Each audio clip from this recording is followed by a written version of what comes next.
할렐루야. 지난번에는 우리 목사님이 커뮤니티 교회라 해가지고 신망의 교회에서 같이 말씀을 전하고, 그러다가 오늘은 무궁화 교회라고 쓴 것은 제가 첫째하고 셋째 주는 그 가까운 종로 5가에 가보면 거기 이제 목사님들, 은퇴 목사님들 모이는 카페가 하나 있거든요. 거기 바로 옆 건물에다가 요즘은 이제 코로나 때문에 많은 사람들이 참석하지는 못했지만 지난주에 18명가 17명 참석하고 한 20명 넘게 그렇게 참석해서 예배를 드려요. 그 교회 이름이 무궁화교회입니다. 첫째하고 셋째 주는 제가 꼭 서울에 올라와서 예배를 인도하기 때문에 오늘 무궁화교회라고 그렇게 제가 썼습니다.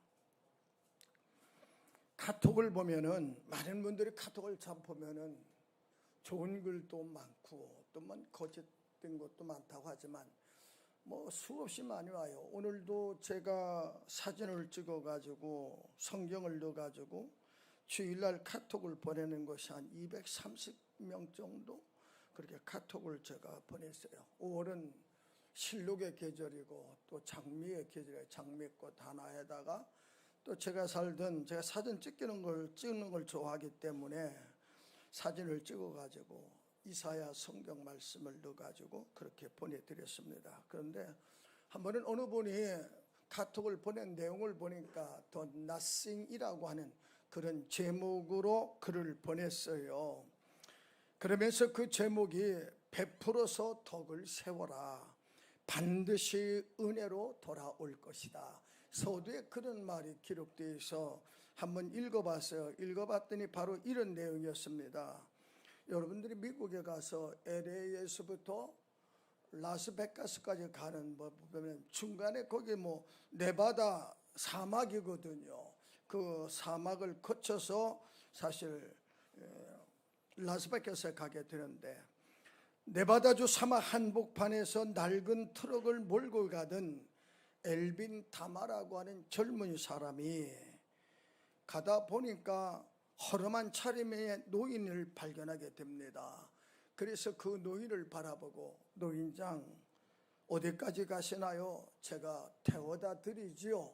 이렇게 말을 했어요. 그랬더니 젊은이 고맙소. 라스베가스까지 가는데 태워다 줄 수 있겠나? 그랬더니 제가 모시다 드리겠습니다. 그리고 낡은 트럭을 타고 라스베가스까지 갔어요. 그랬더니 이 엘빈 다마라고 하는 젊은 친구가 노인에게 25센트예요. 1불도 안 해요. 25센트를 줘주면서 차비라도 보태 쓰시지요. 그러면서 그 할아버지에게 25센트를 줬어요. 그랬더니 그 할아버지가 하는 얘기가 명함 좀 하나 줄 수 있겠나? 그러면서 자네같이 친절한 사람은 내 처음 만나 봤노라고, 그러면서 이 신세는 내가 꼭 갖겠네. 그러면서 헤어졌어요. 얼마나 많은 세월이 지났는데 까마득하게 다 그 사건을 잊어버렸어요. 그런데 미국의 신문에 한국으로 말하면 뭐 조선일보, 동아일보, 뭐 국민일보 이렇게 큰 신문에 큰 대석 특필이 났습니다. 세계적인 부호 휴즈가 사망했다고 하는 기록의 기사가 나 있어요. 그분이 가지고 있는 재산은 미국 돈으로 250억 달러입니다. 250억 달러면 천문학적인 숫자예요. 영화사도 가지고 있고 방송사도 가지고 있고 비행기사도 가지고 있고 카지노를 비롯해서 50개의 취사를 거느리고 있는 굉장한 업체의 회장이었습니다. 그가 세상을 떠나면서 250억 달러 중에서 16분의 1입니다. 이걸 달러로 계산하면 1억 2천만 불이에요. 한국 돈으로 따지면 2천억입니다. 엘빈 다마에게 한국 돈으로 2천억 불을 증여한다. 기상천외한 사건이 벌어졌거든요.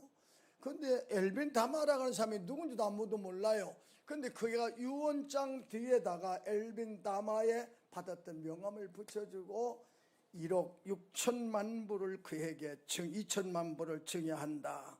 그렇게 하고 이 엘빈 다마는 25센트, 그리고 네바다주 사막에서 라스베가스가 태워진 그 조그만 곳인데 그렇게 어마한 엄청난 은혜로 돌아올 줄은 깜짝 놀랐다. 그런 얘기입니다.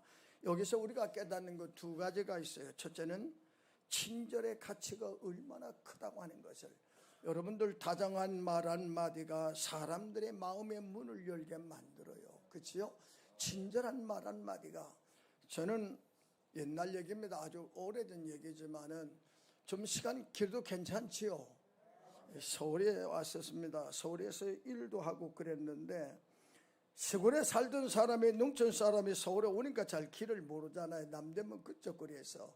그래서 길을 물었어요. 장사하는 사람에게 여기를 찾아가는데 어딥니까 물었더니 나 같으면 그럴 거예요. 뭐 어디로 가라면 될 텐데 나를 쳐다보더니 하는 얘기가, 내가 당신 길 가르쳐 주려고 여기 앉은 줄 압니까? 이런 얘기를 하는 거야. 그 얘기 들으니까 진짜 야, 뭐 세상에 별사람 다 있구나. 그때 내 마음속에 나는 저렇게 인생을 살지 않으리라. 그리고서 강남의 대란로, 여러분들 선릉역 바로 옆에 역삼역 그 중간이거든요. 거기서 제가 살았어요. 그런데 호텔 앞에서 어느 분이 아마 중국 교포도 같고 어쨌든 한국말도 좀 어색해요. 그러면서 이 길을 찾아가는데 초행이라 알도 못하고 여기를 좀 알려주시기 바랍니다. 그런데 아는 사람은요, 얼마쯤 가다가 좌측으로 가다가 조금 가다가 우측 가면 바로 거기입니다. 아주 쉽거든요. 그치요? 그런데 처음 오는 사람은 몰라요 그거요. 내가 그 경험을 해가지고 나를 따라오라고, 아마 거리가 한 350m 정도는 넘으려 생각해요. 그 집 앞까지 제가 딱 모시다 드려서 옛날을 생각하고 그랬더니 세상에 고개를 몇 번 숙이는지 너무나 감사하다고 막. 그분이 아마 고국에 들어가면은 야, 이런 한국에 이런 사람도 있구나, 아마 그런 친절한 조그만 친절이 얼마나 가치가 있느냐고 하는 것. 두 번째, 우리에게 주는 하워드라고 하는 사람, 하워드 휴즈라는 사람이 가진 재산 어마어마하죠. 250억 달러인데요. 그런데 아무리 많은 재산도 인생은 결코 동전 한 푼도 가져가지 못한다고 하는 것. 그래서 히브리서 기자는 우리에게 이렇게 말해요. 인생에 부인할 수 없는 게 세 가지가 있죠. 첫째는 사람은 태어나면 죽는데요.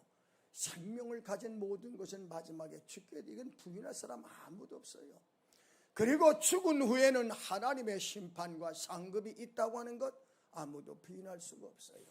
그리고 우리가 살고 있는 이 세상은 아무리 오래 살아도, 지난번에 텔레비전 뉴스를 보니까 이 세계에서 가장 오래 산 사람이 135세에 세상을 떠났다, 이렇게 뉴스 나온 걸 제가 잠깐 봤거든요.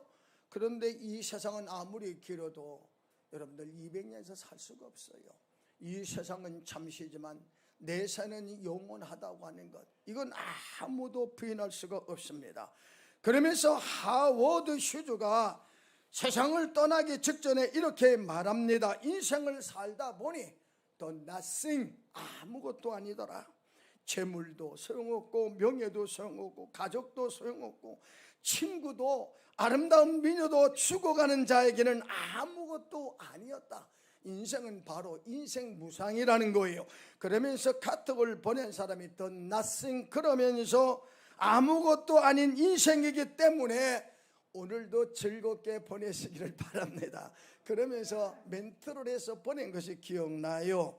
그러나 우리에게는 아무것도 아닌 인생이 아니에요.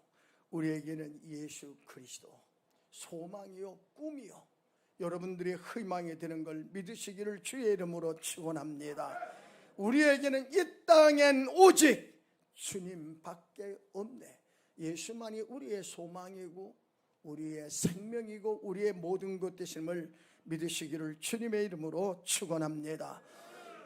설교를 짧게 하고 그랬는데 오늘 제가 좀 설교를 조금 길게 진 것은, 어차피 설교 끝나고 나가도 6시 48분 차를 탈 수가 없어요. 그 배인거든. 그거 놓치면은 어차피 7시 19분 차를 타야 돼요. 그러니까 좀 뭐 좀 늦게 가도 괜찮지. 요즘 뭐 7시 돼도 뭐 날이 훤하고 그러니까 그래서 제가 잠깐 말씀을 드린 겁니다. 오늘 설교 제목이 마음의 소원을 이루는 길이다. 오늘 본문에 기록된 내용 간단해요. 성실로 식물을 사무래요. 여호와를 기뻐하래요. 그러면 내 마음의 소원을 이루어 주리라. 한마디로 얘기해서 하나님의 기쁨이 되라. 그러면 내 마음의 소원을 이루어 주시리라. 그렇잖아요. 그러면서 우리가 인생을 살아가면서 내 모든 인생의 짐을 주께 맡기래요. 그가 온전히 이루어 주시겠다. 오늘 본문에 기록된 내용이거든요. 물론 꿈을 이루든지 성공을 하려면 성실하게 살아야 되고 하나님의 기쁨이 되고 인내의 사람이 돼야 되고 역사를 이끌어가는 하나님을 바라보는 것이 당연한 거지요. 꿈이라고 하는 것, 비전이라고 할 수 있어요. 여러분들의 마음의 소원 누구나 간직하고 있죠. 큰 소원도 있고 적은 소원도 있어요. 가정을 향한 소원도 있고 교회를 향한 소원, 내가 머무는 나라를 향해서 바라는 소원도 있어요. 내 마음의 소원을 이루는 비결이 뭐냐? 오늘 3가지만을 짤막하게 제목만 소개해 드립니다. 오늘 4절에 있는 말씀을 읽어보면 여호와를 기뻐해라. 이루어 주리라. 하나님의 기쁨이 되면 내 마음의 소원을 이루어 준대요. 오늘 이 자리에 모신 여러분들 마음에 간직한 소원을 이루기를 원하신다면 하나님의 기쁨이 되기를 주의 이름으로 축원합니다. 우리가 믿는 하나님이 어떤 분이에요? 거듭되는 말이지만 사무엘상 2장 6절부터 7절 이하에 있는 말씀을 읽어보면 우리 주님은 사람을 살리기도 하고 죽이기도 해요. 사람의 생사를 주관하는 분이에요. 음부에 내리기도 하고 끌어올리기도 해요. 지옥에 던지기도 지옥에서 끌어올리기도 해요. 우리 모두가 원하는 가난하게도 만들고 부하게도 만드는 분이 바로 주님이세요. 사람을 존귀하게도 만들고 천하게도 만드는 분이 바로 우리 하나님이세요. 역사를 주관하고 우리의 마음에 간직한 소원을 이루는 분이 바로 하나님이시라고 하는 것을 우리에게 말씀으로 가르쳐주고 있습니다. 내가 원하는 한 가지 소원이 있다고 하면 하나님의 기쁨이 되는 것, 그러면 여러분들의 인생의 마음에 간직한 소원 이루어 주실 줄로 믿으시기를 바랍니다. 제가 좋아하는 찬송 중에 하나가 406장이지요 4절에 기록된 찬송이거든요. 능치 못한 것 주께 없으니 나의 일생을 주께 맡기면 나의 모든 짐 대신 지시는 주의 영원한 팔 의지해 주의 영원하신 팔 함께 하사 항상 나를 붙드시니 어느 곳에 가든지 요동하지 않음은 주의 팔을 의지함이라. 능치 못한 것 없는 그분이에요. 마음의 경영은 내가 계획은 세워도 경영을 이루는 것은 바로 하나님이세요. 그분의 기쁨만 되래요. 여러분들 성공하고 부자 되고 인생의 승리자가 되기를 원하지만 이걸 원하기보다도 하나님의 기쁨이 되기를 소원합니다. 하나님의 기쁨만 된다고 하면 여러분들의 마음에 간직한 소원 이루실 줄로 믿으시기를 바랍니다. 지난날에 했던 간증을 다시 한번 소개해 볼까요? 중국을 통일한 나라가 진시황이잖아요. 그렇죠? 진나라가 중국을 통일하게 되지요. 물론 영원토록 존재하는 나라가 없어요. 진나라가 빠개지기 시작하면서 춘추 전국시대라고 영웅이 난무하는 시대예요. 여러분들 난세에 영웅이 태어난다고 그러잖아요. 그런데 진시황은 왕족의 아들이 아니고 아마도 여불기의 아들이었다고 그렇게 사가들은 말하고 있거든요. 굉장히 청명했다고 그래요. 그래서 중국에서 가장 아름다운 여인하고 결혼을 했어요. 하고 싶은 대로 다 하잖아요. 임금 말 한마디에 모든 천하가 다 저가는데 천하가 다 내 것이라고 조두도 그런 얘기 했잖아요. 그런데 한 3년 살다 보니까 요즘으로 말하면 권태기가 온 것 같아요. 그래서 왕후를 불러가지고 중국 대륙에서 당신이 최고인 줄 알았는데 살다 보니까 별거 아니라 이 말이죠. 오늘 내 곁을 떠나 왕궁을 떠나래요. 하나에 지나가는 얘기지만 몸 주고 마음 주고 평생을 살았는데 말이에요. 떠나래요. 왕의 명령을, 황제의 명령을 거역할 자 아무도 없어요. 그때 진시황이 하는 얘기가, 그러나 당신이 원하는 건 뭐든지 다 가져가라. 나라의 절반까지도 주겠다고 헤롯처럼 그렇게 말을 했어요. 그리고 나서 왕후가 신하들을 불러가지고 궁궐의 창구의 문을 열고 금은 보화 비단을 실어라. 그리고서 궁궐을 밖을 빠져나오다 생각하면 그래도 억울하거든요. 그래가지고 다시 마차를 돌려라. 궁궐에 들어가 봤더니 진시황이 술을 먹고 퍼져 있다 이 말이죠. 신하에게 명령을 내렸어요. 자루를 하나 만들거라. 그래 자루를 만들었더니 진시황을 거기다 집어넣으래요. 술에 만취된 진시황을 거기다 집어넣으니까 금은바 다 내려놓고 혼자 마차를 몰고 이래. 요즘처럼 아스팔트 깔린 길도 아니잖아요. 뭐 덜덜덜덜하니까 술은 많지 또 눈을 떠보니까 흰천에 덮여있거든요. 마차를 당장 멈추래요. 와 하고 멈추더니 자루 뚜껑을 뚝 열고 보니까 세상에 자기가 낳으랬던 왕후가 생글생글 웃으면서 이렇게 말했어요. 황제요, 당신이 말하기를 당신이 원하는 건 모든 걸 다 가지고 가라고 그랬는데 내게 필요한 것은 당신밖에 없나이다. 그래서 평생을 굽어가지 않고 살았다고 하는 재미난 얘기가 들려오거든요. 왜 이런 말씀을 여러분들에게 드리냐면 오늘 모든 역사를 주관하는 하나님만이 나와 함께 하시면 모든 것은 다 해결되는 거예요. 그런데 예수님을 떠나가지고 금은 보화에만 정신 팔린다고 어리석은 거예요. 임금과 살면 진나라가 다 자기 것이 되는데 그렇잖아요. 예수님이 나의 힘이 되고 나의 능력이 되고 나에게 함께 하신다고 하면 모든 역사는 달라질 줄로 믿으시기를 주의 이름으로 축원합니다. 하나님의 기쁨이 되래요. 여러분들 우리가 복음성가에 부르는 찬송처럼 내가 원하는 한 가지 주님의 기쁨이 되는 곳, 내가 원하는 한 가지 주님의 기쁨이 되는 곳. 마음의 소원을 이루고 행복하고 성공하고 이런 거 원하는 것보다도 내 인생에 하나님의 기쁨이 되기를 원합니다. 여호와를 기뻐해라. 내 마음의 소원을 이루어 주시리라. 오늘 가나안 교회 여러분들 하나님의 기쁨이 되셔서 여러분들의 마음의 소원이 이루어지기를 주님의 이름으로 축원합니다. 그렇다고 하면 하나님이 기뻐하는 것이 무엇일까요? 하나님이 기뻐하는 것은 첫째 믿음의 사람이지요. 여러분들 믿음이 없이는 아무도 하나님을 기쁘게 할 수가 없대요. 히브리서 11장 6절에 보면 믿음이 없이는 아무도 하나님을 기쁘게 할 수가 없느니라. 여러분들 돈 갖고 안 돼요. 인물 갖고 안 돼요. 만약에 우리 하나님께서 사람의 얼굴 인물을 보신다면 저는 제 재산의 절반을 팔아서 성형수술할 거예요.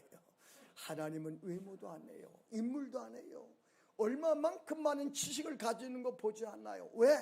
사도 바울이 고린도 교회를 향해서 사람의 지혜로운 것이 하나님의 어리석은 것만 못했는데 게임도 되지 않는다는 거예요. 여러분들 물질을 주신 것도 하나님이 주신 물질 갖고 안 해요. 믿음으로 사는 자 만사 형통한데요. 믿음은 금보다도 귀하대요. 여러분들 마음의 소원을 이루는 길은 하나님의 기쁨이 되는 길이요, 승리의 길은 하나님이 나에게 힘이 되어주시는 길이에요. 형통의 길은 그분의 인도를 따라 사는 길만이 형통의 길인 줄로 믿으시기를 주의 이름으로 축원합니다.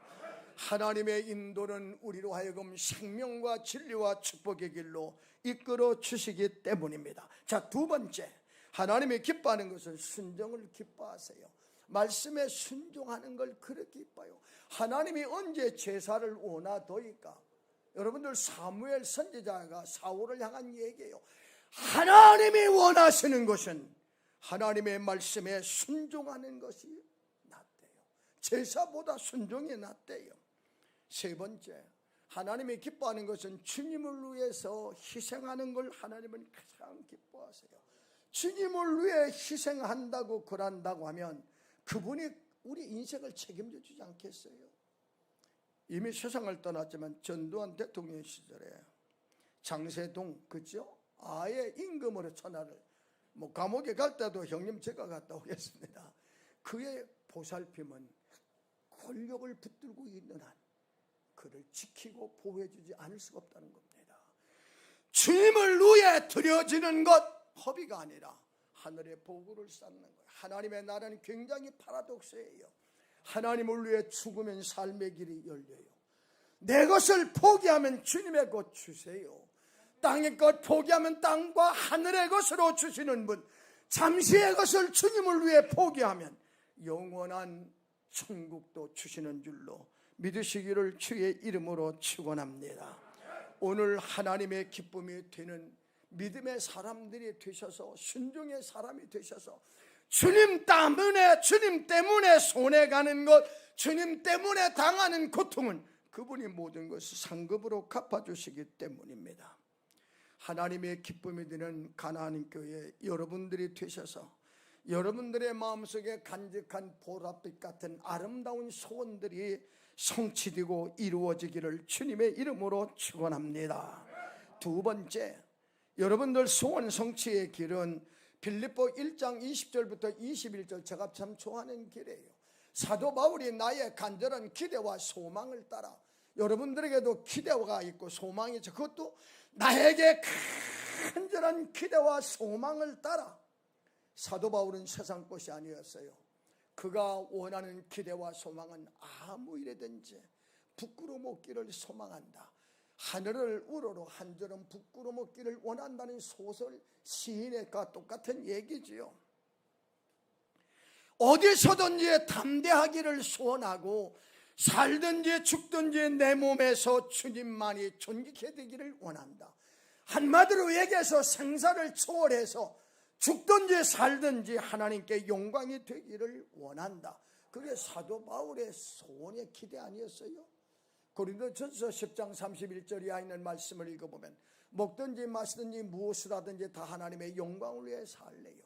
고린도전서 7장 22절에 있는 말씀을 읽어보면 너희는 예수 그리스도의 피로 값을 주고 산 것이기 때문에 하나님의 영광을 위해 살래요. 잘 사는 것도, 성공하는 것도, 건강한 것도, 교회가 부흥되는 것도, 매사의 소원을 성취하는 것도 하나님의 이름을 높여드리고 주님의 이름을 나타내기 위함이 된다고 하면 여러분들의 삶이 보다 복될 줄로 믿으시기를 주의 이름으로 축원합니다. 우리가 인생을 살아가면서 기대 이상의 사람이 된다는 것, 소원 성취의 길이에요. 요즘 여러분들 제가 안 봐도 뉴스를 많이 보겠지만 바이든이 왔다, 오늘 떠났지요. 일본으로 갔지요. 우리가 기대하는 게 있어요. 그분이 대한민국을 향한 기대하는 거, 우리가 그분들 향한 기대가 있어요. 오늘 이곳에 나오신 여러분들도 기대를 갖고 나왔어요. 그치요? 오늘 세우신 노목사 통해서 무슨 은혜를 받아야 될까? 저는 오늘도 예배를 드리면서 내가 나가던 교회, 정말 개척교회인데 설교를 참 짧게 하세요. 그간 코로나 때문에 오늘 가봤더니 우리 식구하고 나하고 그 가정들, 목사님하고 합쳐서 글쎄요 6명이 예배 드렸거든요. 그래도 코로나 되기 전에는 꽤 많이 모이던 그런 교회였어요. 그런데 설교를 들으면서 우리는 늘 그런 생각, 저는 솔직한 얘기로 설교하는 입장에 있을 때마다 마음속에 늘 드려지는 기도가 그겁니다. 어떤 말을 전하든 간에 성령으로 감동해 주셔서 찾아온 사람들이 시간 허비했다 소리지 않고 뭔가 도전을 받고 마음에 뭉클어먹고 돌아가야지. 그렇잖아요? 그래 기도할 때마다 하나님 얼굴만 바라봐도 은혜가 되게 하시고 목소리만 들어도 은혜가 되고 눈빛만 서로 마주쳐도 하나님의 은혜와 사랑과 능력이 나가기를 원합니다. 그게 목회자들 소원 아니에요? 여러분들 교회 가서 아까운 시간 말이죠. 정말 설교 시간에 끄덕끄덕 졸고 그런다면 그게 얼마만큼 생각해 보세요. 많은 교회가 찾아보면 정말로 설교하는 목사님과 교인들의 눈이 마주치는 사람들이 흔하지 않아요. 말씀 한마디라도 땅에 떨어질까 봐 귀를 기울여 듣는 그런 모습이 뭔가 은혜가 넘쳐야 되는데 말이죠. 목회자들의 마음속에 저보다 똑같을 것 같습니다. 이게 소원이에요. 왔다 실망하고 돌아가지 않고 도전받고 뭔가 새로운 힘을 얻고 그러고 돌아가는 예배가 되기를 원하는 게 우리들거든요. 기대라고 하는 것은 마음을 설레게 만들어요. 기대라고 하는 것 여러분들 인생의 삶 속에서 참 뭔가 희망을 또 갖게 만듭니다. 직장을 향한 기대, 교회를 찾아올 때 기대, 여러분들 가정을 향한 기대, 자식을 향한 기대, 백성들의 우정자들을 향한 기대, 기대가 얼마나 커요. 기대가 충족된다고 하면 사람은 보람과 기쁨을 느껴요. 여러분들 직장 생활하면서 내가 처음 나가는 직장, 내 기대를 채워준다고 하면 평생 묵묵남아 일할 직장이에요. 기대가 채워지지 않으면 떠나갈 수밖에 없어요. 기대만 채워져 보세요. 여러분들이 직장 생활하면서 상사의 기대 이상, 그 회사의 사장의 기대 이상만 된다고 하면요, 여러분들 진급은 따놓은 당상입니다. 그렇지요? 우리 한국이 반도체는 굉장해요. 그런데도 옛날 듣던 얘기, 산업 스파이라고 하는, 요즘 뭐 특별한 삼성이 만들 이미 중국의 복사판이 넘어갔잖아요. 알아요? 이 산업 스파이요. 평생 너 먹고 살도 돈을 주겠다. 좀 정보를 빼달라. 거기 뭐 그건 뭐 부장급 된 사람이 팔아먹었더라. 그 얼마나 받은지는 모르지만요. 하나님이 여러분들을 향한 기대가 있고 주의 종이 여러분들을 향한 기대가 있습니다. 안 믿는 이방 사람들이 오늘 이 가나안 교회를 향한 기대가 있어요. 기대만 채워진다고 하면, 사람은 기대를 크게 했는데 기대치에 미치지 못하면 기대만 못해. 그러면 실망하고 돌아가요. 그런데 기대도 안 했는데 너무나 잘하는 거예요. 그럼 뭐라 그래요? 야, 진국이네, 기대 이상이네, 이런 말이 돼야 돼요.